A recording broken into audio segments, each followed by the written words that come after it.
sammen. Der er et gammelt dansk ordsprog, der siger, at når markerne bliver gule, jamen så kommer hornfisken også. Og her i slutningen af april, starten af maj, der tøffer der millionvis af hornfisk op fra Nordsøen af herop til Danmark for at gyde på de danske kyster ud i alle vores små blæretangsbuske og så videre. De her hornfisk her, dem er danskerne rigtig, rigtig glade for at fange, og gammel som ung tager ud for at få en god oplevelse ude ved naturen og ude ved kysten. Jeg vil prøve i den her video at gennemgå nogle metoder til, hvordan man kan optimere sit hornfiskefiskeri, så man fisker så effektivt som muligt, og man får nogle gode oplevelser ude ved kysterne. Så jeg håber, I vil følge med i den her video, hvor vi lige om lidt tager ud på kysten og finder nogle fisk.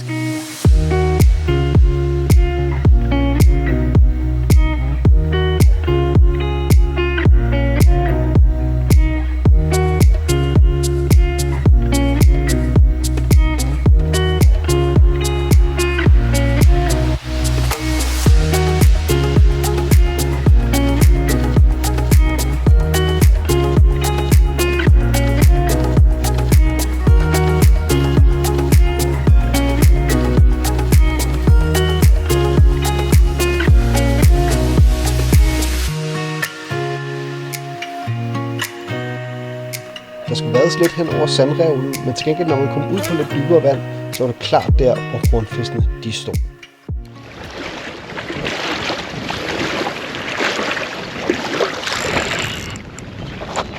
Hvor er der fisk.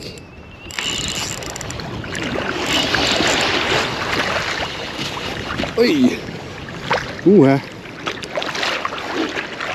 Ja. Ej. Hold op, de er her. Må se, hvor mange hornfisk vi har med ind over her. Ja. Ej, de jagter den.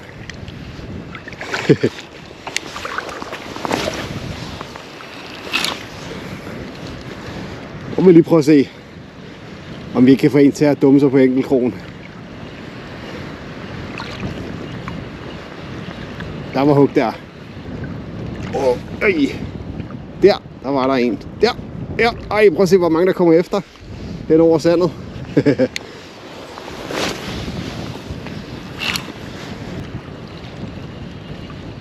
Slår godt nok meget til blinket. Så.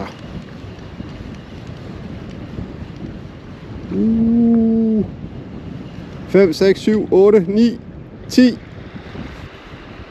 Kom så. Ja. Der fik jeg den i nakken.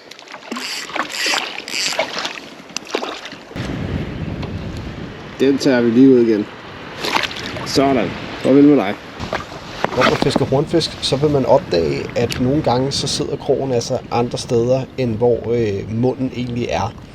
Og i bund og grund, jamen, så er det fordi, at hornfisken den prøver at slå blinket ud af kurs, eller prøver at slå den bevidstløs for den, så kan æde den.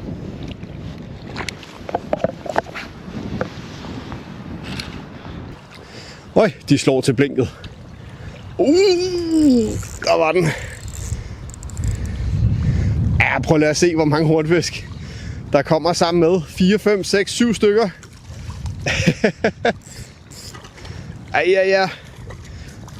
Nu fiskede jeg primært enkeltkrog, men man kunne sagtens have proppet en lille trækrog på, for at kroge fiskene endnu bedre. Ja. Der var fisk der. Den fik godt fat.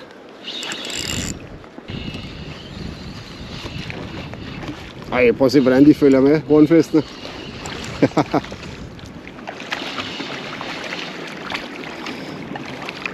Ej, prøv at se, hvor mange der er med. Solen skinner, det er maj måned, og ja, hornene de er her bare i massevis. Jeg har så mange fisk efter blinket. Nu fisker jeg med enkeltkrog. Jeg kunne godt have fisket med silkesnor, men det har jeg altså valgt ikke at gøre, fordi der er altså også havret herude. Og hvis en havre skulle hive fat i mit blink, så ville jeg ærge mig rigtig, rigtig meget over, at jeg havde brugt de der silkesnore. Så derfor så fisker jeg altså enkeltkrog. Så fanger jeg ikke helt lige så mange fisk, men det er også okay, fordi jeg skal ikke bruge så mange af de her hornfisk til noget. Men en rigtig, rigtig, rigtig sjov spise, som alle kan være med på. Nu kan man se her, at fisken kun lige har kysset den i næbet. Det er en meget klassisk hornfisk. De går og skubber til blinket, og så nogle få gange kroger sig med de her enkeltkroge. Som ofte så bruger jeg gerne topisimitationer eller små fiskeimitationer Det virker rigtig godt, og gerne noget, der skinner rigtig, rigtig godt ud i solen. Nå, hvis jeg skal give jer et par rigtig gode tips til at fange hornfisk, så er det altså at tage ud og fiske en dag, hvor solen den skinner. I dag har jeg en lille smule let pålandsvind. Det gør ikke så meget, for jeg kan sagtens kaste ud, og der er ikke grøde i kastene. Herudover så skal man altså finde nogle tangbuske, der ligger sådan nogenlunde kystnært. Jeg har et badekar herude, og så ude på den anden side af sandrevlen, der er lidt dybere vand, og inde i det mørke, det der hornfiskene står, og så kommer de ind over sandet, kan jeg se, efter blinket. Man kan lige så godt lade spare sig og fiske om morgenen, fordi det er først sådan op ad dagen, at hornfiskene bliver rigtig aktive. Det er derfor, at man kan fange havret morgen og aften, fordi der er hornfiskene ikke helt lige så aktive. Man kan sagtens fange dem, men de er meget mere aktive op ad formiddagen og om eftermiddagen, når solen den brager afsted. Det er altså klart der, at de er på finnerne.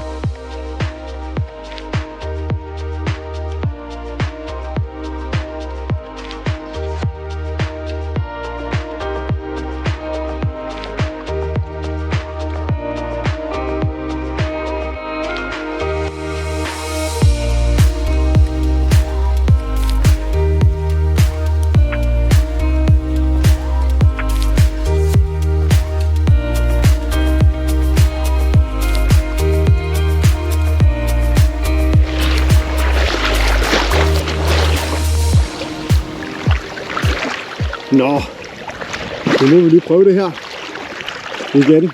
Der er masser af hornfisk derude.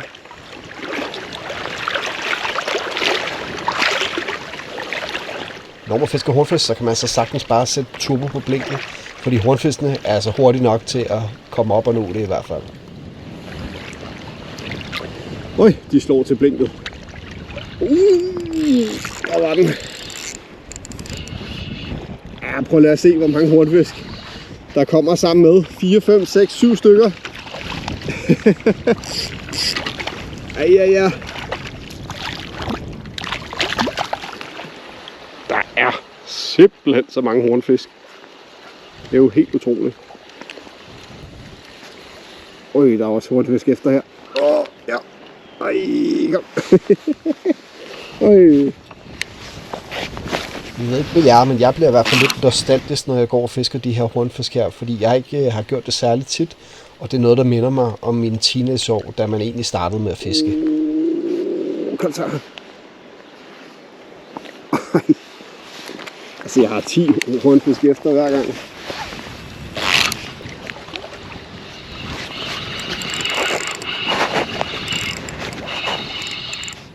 Nu er det ret mange år siden, jeg generelt har fisket hornfisk, men jeg vil sige, det der med at se fisken jagte blinket ind over sandbunden, det var altså ret fedt. Det var noget, man kunne blive ret høj på.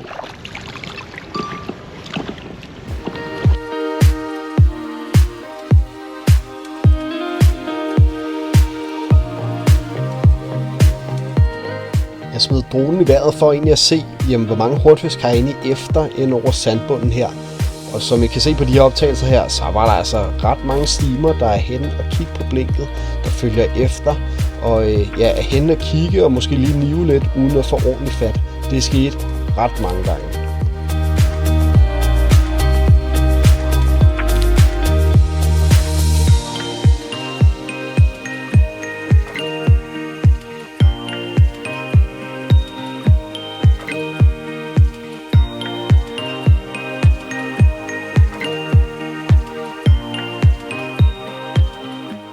De fleste her, når de fisker hornfisk, jamen så bruger de en normal kyststang på 9 eller 10 fod med ca. 10-30 gram i kastevægt. Noget, der er mega sjovt, så er det altså at gå med en UL-stang. Her der har jeg en Visin V8, der hedder 1-7 gram, og så 6,4 fod. Altså en mega lille stang. Den er ikke særlig stor. Den er så stor her, den er ikke særlig stor. Men det er mega sjovt til de her hornfisk her. Så fisker jeg sådan en skruen i 10 gram. Og igen, noget der skinner, det kan hornfiskene altså ikke stå for. Det trigger helt sindssygt deres jagtinstinkt, når det blinker derude. Og der er både følgere og nogen, der hugger osv. Hvis man vil fange mange fisk, så kan man sætte en silkesnor på. Jeg gider bare ikke gøre det, for min kollega han har fanget havret her de sidste par dage ude på den her plads her. Så jeg ved, de er derude. Det vil jeg altså helst ikke misse at fange sådan en fisk der. Men lad os lige tage ud og prøve det her ualdgrej her, og så skal I se, hvor sjovt det er. Hvis man holder af at fange hornfisk, jamen så kan jeg kun varmt anbefale at prøve en ualdstang. Nøj, hvor var det sjovt. Der var hornfisk der. På ualdstang. Den cruiser bare. Ja. Ej, der var endda følger med en. 1, 2, 3, 4. Ups. Så, ud med dig. Det var en lille sølvskrue derude, og så på ualdstang.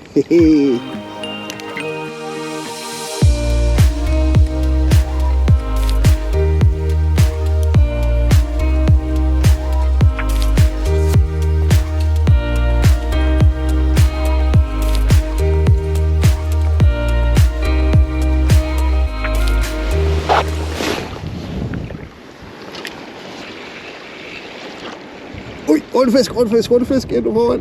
Ui, 1, 2, 3, væk var det.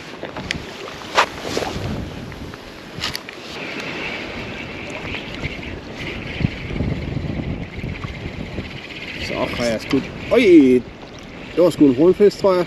Eller var det en havre? Det var lidt hårdt hug, det der. Ej, det var en hornfisk. De kommer her. 1, 2, 3, 4, 5. Og bare ud igen samme sted. Kom. Ja. Ej.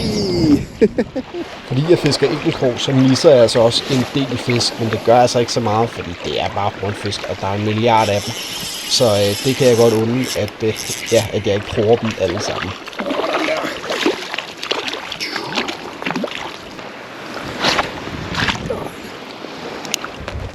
Havrefiskerne hader dem, men den almene dansker er rigtig, rigtig glad for hornfisk. Horndjævle, næbdyr, de har alle mulige øgenavn, og det er jo mega underligt. For havrefiskerne er i hvert fald noget, der generer, fordi de tager jo nogle gange i hvert fald avnet før havren gør desværre. Og det presser lidt pladserne, så derfor så havrefiskerne, de fisker meget morgen og sen aften, og så ellers så kan man fange hornfisk fra resten. Tag ud midt på dagen i hvert fald og give den en skalle, fordi det er altså der hornfisken er aktiv, når solen den virkelig er i gang. Det er der, hvor I virkelig optimerer jeres chancer.